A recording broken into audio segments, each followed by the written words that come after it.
Bakit daw ako nag-start mag-jogging, payat naman na ako. Tapos yung 10,000 steps, achieve na achieve yun sa everyday work ko. Pagod na nga ako, may issue pa yung talampakan ko.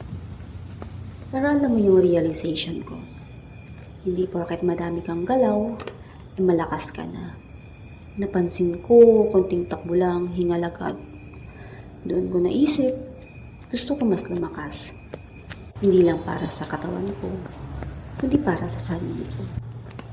Kasi iba yung pagod na obligado ka sa pagod na pinili mo para mag-improve. Hindi ko kailangan maging mabilis, hindi ko kailangan maging perfect. Ang kailangan ko lang, tuloy-tuloy. Hindi puro first day, ika nga. May consistency.